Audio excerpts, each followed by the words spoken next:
Welcome to Parenthood Bites, the podcast where we explore life as a parent in tech. I'm your host, Chow, and I have over 15 years of experience in tech, and I'm also currently working as a career coach. I'm the proud mother of 3 incredible boys. In each episode, we have an inspiring guest who will share their remarkable story. You'll find their wisdom and insights both relatable and enriching, because after all, we're all in this parenting journey together. So grab your favorite drink, get cozy, and let's dive into today's episode.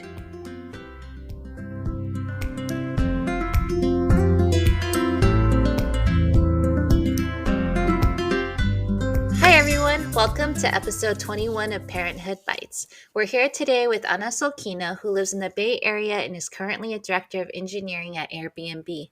Hi Anna, how are you? Hi, Chow. So nice to see you. Yeah, it's very good to see you as well. And we're recording this in December, right before the holidays. So I wanted to see, do you have any plans for the holidays? Great question. We were planning to go to have a family trip, go skiing in Tahoe.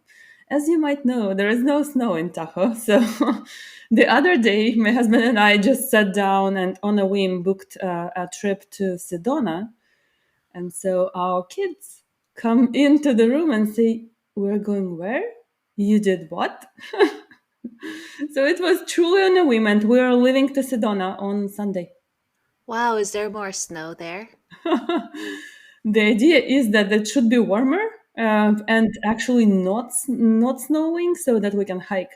The reality is, according to forecast, there will be tiny bit of snow, so it should be beautiful with red rock and a little bit of snow. That's really awesome because I was just on Airbnb myself looking at places to go. And I saw Airbnb at Sedona and I was like, but I've never been there. I don't know. We haven't been to a lot of places and my husband thinks there's going to be a lot of snow in Tahoe. So he's like, we can't go to Tahoe because I don't want to drive in the snow. But I guess we can go because there's not a lot of snow anyway. Indeed. Yeah. So, I like to start with just asking how many kids do you have and what are their ages? I have two kids, twins. They will turn 16 years old in January. Wow, 16. That's that's quite the age. It is quite the age, I agree. Are they both getting ready to get their license as well? Is that's the age, right? You get your license? That is the age, and they are definitely itching to do that, and have done their research, and are, as soon as the school finals end. This is the week of finals. They are planning to take whatever it is that is available online to start that process of learning to drive Wow. education. And are you ready for that? I am not. I have to say, my husband is kind of ready because he is the one who mostly has to chauffeur them around. So, Yeah, so he'll probably be the one taking them out to practice, right? yeah. I remember I think it was also winter break for me, and my dad took me to empty parking lots to practice. And my cousin was in the back seat. Bless his heart. He was so scared. He was shaking. He was only 8 at that time, and he was sitting there. He was shaking. He was like, "We're going to die." I was like, "It's an empty parking lot. There's no cars. It's fine." Hmm. And Fortunately, I think these days they require, the person whose profession it is to teach. So they are the ones who will be giving lessons, mhm. which is good because I do remember learning to drive with my husband, and it's tough. Yeah. When it's your closest person in the car, you can't quite not being emotional, right, about it. Yeah, there's a lot of yelling Yes. on both sides. So, what brought you to tech and how many years have you been in tech? I think I've been in tech for 25 something years. That's hard to believe. What brought me into tech? I grew up in the Ukraine in a family of engineers. Math was my favorite subject in school. My older brother, he was studying computer like electronics in Moscow, and every time he'd visit us at home, he'd bring some computer parts, and a pack of fresh science fiction books. Our conversations, I still remember some of them. And so somehow that all of that, the combination inspired me to get into tech. In fact, my plan was to go to exactly the same college that he went to, except by the time I was ready, my age was to go to college, former Soviet Union collapsed. So I couldn't go to Moscow, but I stayed in Ukraine and I, went studied computer science. Wow. So how many years older is your brother? 9 years older. Oh, okay. So there was quite a gap, but Quite a he gap. he kind Yeah. of paves the way for some things, right? That's right. That's right. Yep. Yeah, I have a older brother that's 4 years older, and it's also, just me seeing his choices, the things he does, and I'm like, oh, that's a good idea. Let me try that. Right. And so, about 25 years, so you were probably in tech about 9 years before you had kids. Yeah. About 9 years. 10, Yep. yeah. Yep.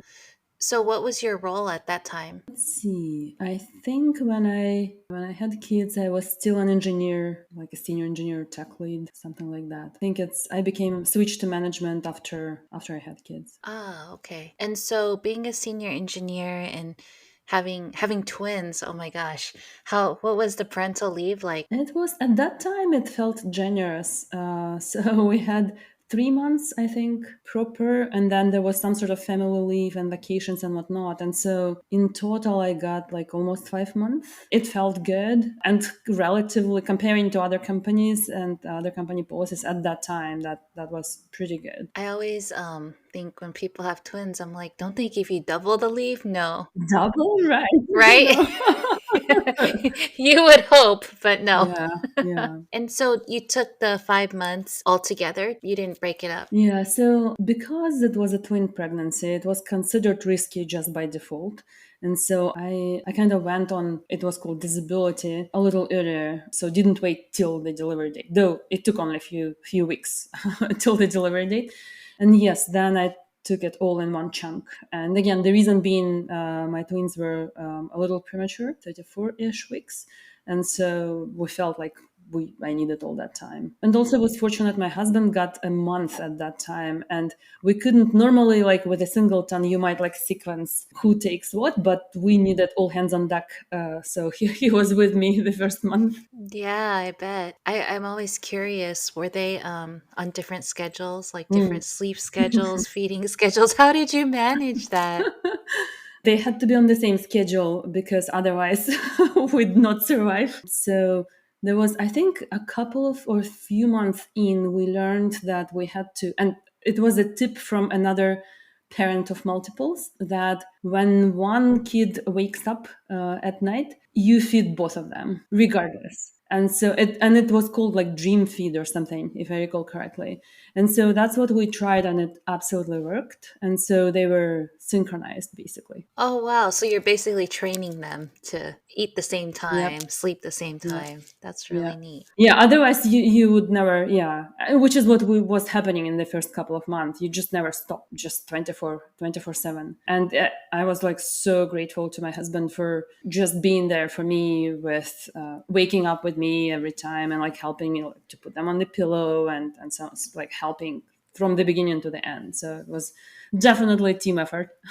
Yeah, because you're outnumbered from the beginning, Absolutely. if just you alone, right? Yep. Yep.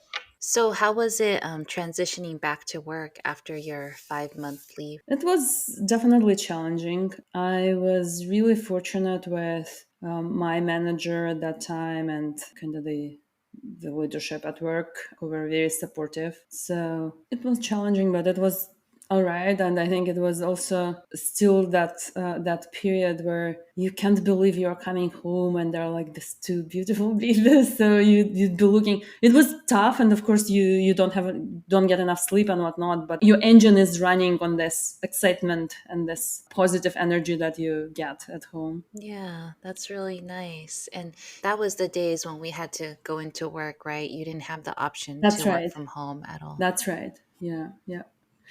In fact, I recall, so my workplace was relatively close to home, 10, 15 miles from home. My husband worked in San Francisco, and so he had to commute on a bus, which would take an hour. And I remember the times when I was jealous of him spending that quiet hour on a bus doing whatever he wanted, reading or sleeping, because I felt like, whoa, that was such a luxury. Because the moment you get home, it's nonstop service. Yeah, just go, go, go Yeah, until they go to sleep. yeah, And then even after they go to sleep, yeah. wake up and feed, right? I remember our pediatrician at that time was telling me, "Well, you should after work don't go right away home. Just go and go coffee or like tea for half an hour." And I couldn't. I heard him, but I couldn't believe what he was saying, and I couldn't imagine doing that. Right. After work, it's just makes sense, Yeah, right? Go home yeah, and then do that full-time job. yep. So, what did you do for childcare during this time? We had a nanny until the kids were turned 2. So, yeah. And so the nanny would be there until one of us comes home and then she'd leave. And then they went to daycare when they were 2. They went to daycare the moment they turned 2. Rather, the next month they went to daycare. And was it sort of an adjustment for them going to daycare? I know for us, when my kids went to daycare, we just started getting sick. And then I just see them crying when I drop them off and stuff. Eventually they were okay, but that beginning was tough. So I Hmm. imagine with 2, probably if one cries, the other one probably also has the emotions, right? That's interesting. I'm trying to remember how it was. And fortunately, our memory of tough times, at least mine is not very good. I think they were going to daycare and like leaving them there. They were not that anxious. And maybe the fact that there were 2 of them. They had each other. Yeah, so I don't, maybe it was first or second time when they were a little anxious, but it was actually fine. What you mentioned on the other end, if one falls down and cries, then yes, the other one would cry as well. So there was that dynamic going on for sure. But otherwise, I think they were pretty social and they enjoyed the daycare. And we would have like a little bit of a challenge to getting them back. Like, no, let's go home. No, I still want to play. That makes sense. So, what about now? Now at 15, almost 16 years old, what is sort of your day to day routine with them? At this point, they are quite independent and opinionated. So there is only so much, right? Like the dynamic has changed as well. High school, they have their own adult lives as they think. Also, I have learned over time of what I need to survive, and it took me some time to figure that out. And still evolving.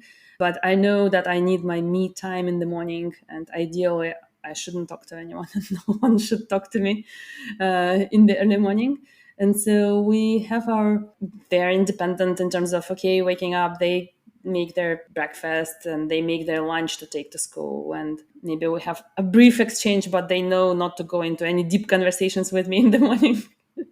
And then if the weather is great, they walk.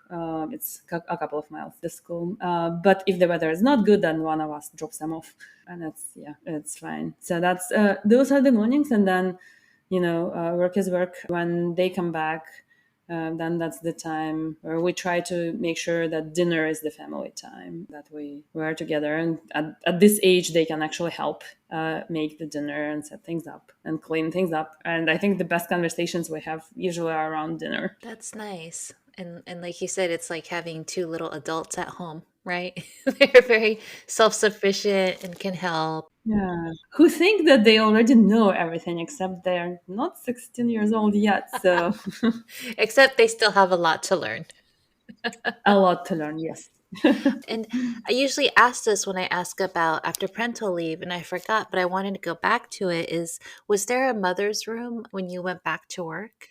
There was no mother's room, and I remember talking to my manager and the HR person that I definitely needed a room to pump.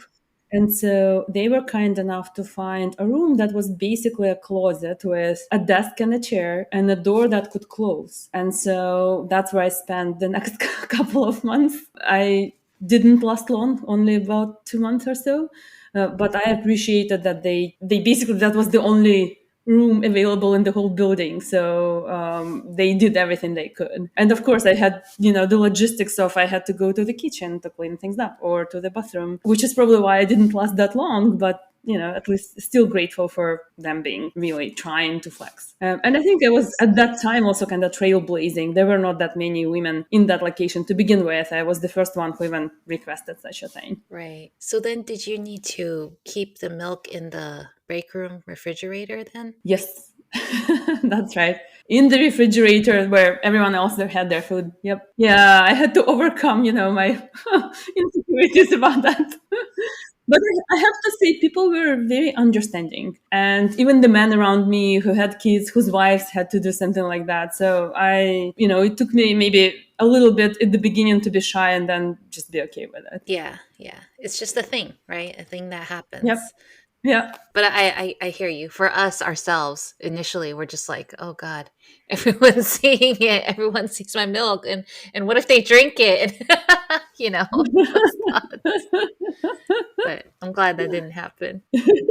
So, how has your work life changed since you became a parent? It's an interesting question because it also has been evolving since after I became a parent, like over 16 years. Obviously, the life changed significantly when you become a parent and you're not only responsible for yourself, but for this human beings. I learned a lot. I hope I became a better person. I think I also learned the importance of taking care of yourself first. As they say on the airplane, put the oxygen mask on your face first before you help others. And somehow that became more apparent when you become responsible for others. If you don't take care of yourself, you are just not going to be able to help. That's very true. I think I learned that a little bit later, where it's like you have to prioritize yourself, right? Yeah. So, what has been your biggest struggle or challenge being a parent in tech? I don't know if this challenge is unique to being a parent in tech or being a parent generally. I think wanting to be perfect and do everything right and do absolutely the best for your kids, that is something that probably many of us, most of us want. And then feeling guilty for not living up to my own expectations. I think that's been probably the biggest challenge, really. And it's been quite a learning experience. Finding enough time, right? Struggling with, I'm not spending enough time with my kids, and learning that it's not just about the amount of time, it's the quality of the time that you spend together that's more important, and so on. Yeah. So I think it's that the mother's guilt. Definitely. And we always have that high standard for ourselves. Mm-hmm. We always think we need to do the best. It doesn't matter what the dad does, but as the mom, we need to do all the things for the Yeah. kids, right? And all the things at work and everything else. Yeah. And being okay with okay sometimes is really hard to deal with. Very hard indeed. Yeah. And what about, you mentioned sort of being a parent, the biggest struggle for you, but what about the biggest struggle or challenge with your kids' current ages of 15? Because I'm sure being 15, the challenge is different than when they were 10 or 5 or newborns. Very different. I think the biggest challenge. So now, there is up to a certain age, kids want to spend time with you, and you can pretty much expect that's the case. As they become more independent, that becomes less of a default. So there is that. And also realizing that I have literally a couple of years left before they likely take off to college. And so, like, really figuring out how to create that space for quality time and truly be present, and be present, not just present next to each other, but really truly being there, not thinking about other problems or something else. And I think there is also, we all probably remember ourselves at that age and the mistakes we made and the lessons we learned, and it's easy to want to parlay all the wisdom onto them. But that's not how it works. And so, really finding a way to give them space and let them learn, and be okay with mistakes. Yeah. Like you said, they think they know all the things and you see it, right? And you're like, no, I don't want you to. But then we have to let them learn their way because that's how we learned as well. Yep. Definitely. And like you said, you can just right now just book a place to go and take them. But in a few years when they're in college, it's not going to be that easy. I mentioned at the beginning, I mentioned this trip to Sedona. This is the first time we booked something on a whim like this. And one of the arguments that my husband and I we were talking about, and the reason we did that, I basically said, well, I don't know how many years, or we have no more than 2 years while we have them here, and they are still willing to go with us anywhere. And so it just using this opportunity this time, especially in the high school where you can just take off any day. So this is the rare, opportunity to spend time together and have some new experience together, some new life experience. Yeah, and I'm sure they're very excited too to just go somewhere. We are fortunate that our kids are pretty adventurous. It's nice. And so, I was curious kind of what are some things that you do to help you achieve work-life balance? Is there such a thing? I think it's something we're all working through, right? And what works today might not have worked last week or last year, but today, right now, what works for you? Yeah. So I think I should also say that, again, being fortunate of having the opportunity to work remotely most of the time. So which has its pluses and minuses. Pluses, more flexibility in your day. So that's fantastic. The challenges that creates drawing the boundaries between work and life. And so for that, I find it helpful to create routines that start the day and like the boundary. Okay, this is the work. Okay, now I'm entering this room at this time after having done whatever the routine that works for me, and the work starts. And then when I leave this room at this time, I leave my devices in this room and I go and some other routine like go for a walk or something. Basically make it more clear for my brain and for my body and for people around me that the workday ended. This is the family time now. So drawing better boundaries, blocking my calendar so that people at work know, like making it clear that these are my working hours and I'm not available before this time or after this time. And of course, there are sometimes exceptions and life happens, but trying to stick to that. And then I guess the other things that are table stakes, it seems, but extremely important, getting enough sleep, because then you think more clearly and you are able to draw better boundaries and compartmentalize things. Exercise, getting fresh air in the morning, doing something that recharges me. So for me, it's going for a run in the morning, having planned vacations, knowing that there will be the light in the end of the tunnel, and whether it's the family vacation or some mini adventure with myself, really important. So, really having those boundaries, both physical and mental for yourself as well, right? And having that routine. Yes, very well said. Yes. It's very important. And so, you touched on this a little bit,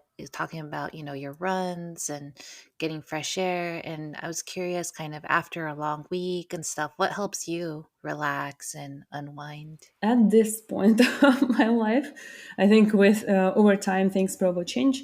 For me, it's being outside and running, which kind of serves with like this is time with myself, listening to books, podcasts, sometimes not listening to anything, and basically using this as a moving meditation. Sometimes it's the best time to problem solve when I'm with myself running in outside.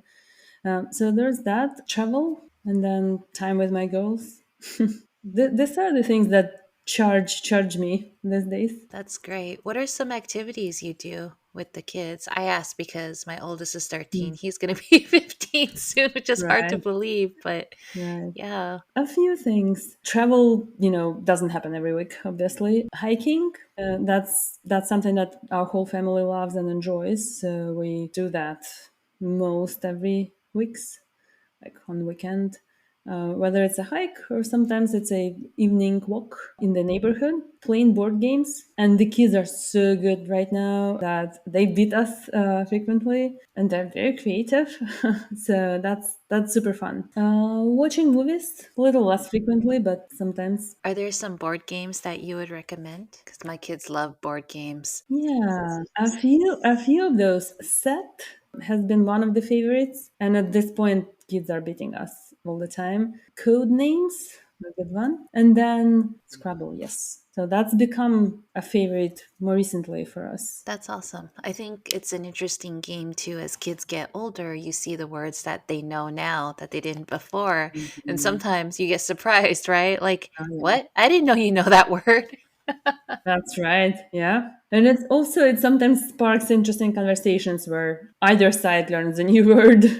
Yeah, for sure. And there have been times where I'm like, "Are you sure that's a word?" And I don't believe them, and I'll go look it Mhm. up, and oh, they know something I didn't know. That's right. And sometimes we get the same reaction from the other end where they challenge Yeah, us. yeah, because they're getting Yeah. older and they're questioning you too. Oh, yeah. That's right. So, the last thing I'd like to ask is just what's something that you would tell someone who's going to be a parent, whether a parent in tech or not in tech, or something you wish you knew before you became a parent? A couple of things I'd say. One is, you know how they say the days are long, but the years are short? I certainly remember myself some moments where, let's say, the kids were 4 months old and crying, and I was still figuring out this breastfeeding game with two, and sitting there on the couch and crying nonstop and thinking this is the end of the world, I will never figure it out. And then, as you look back, you realize this was just a moment you were in the thick of things. And before you know it, the baby starts walking and running and smiling and challenging your view of the world. So that's one. And then something else that I think is important to keep in mind, as a parent, you'll make mistakes. That's inevitable. Give yourself grace.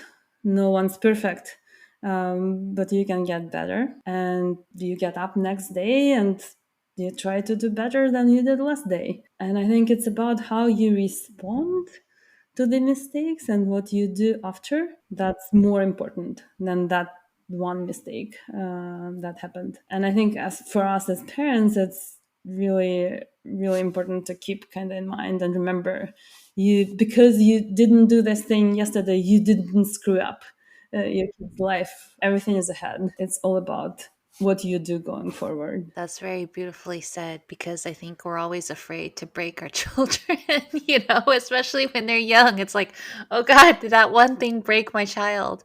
But no, you didn't, right? Like each day is a chance to do something Yeah, different, something more, something better for them. exactly. As long as you don't compound those mistakes infinitely and you're learning from that, everything is gonna be all right. That growth mindset, right?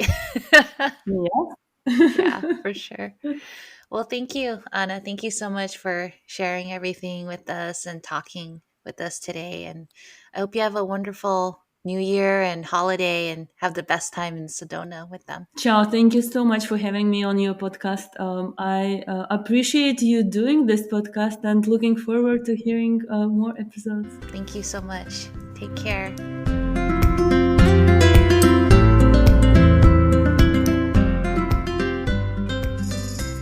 Thank you so much for joining us today on Parenthood Bites. We hope you found our episode informative and entertaining. If you're a parent in the tech world or know someone who is, we'd love to hear from you.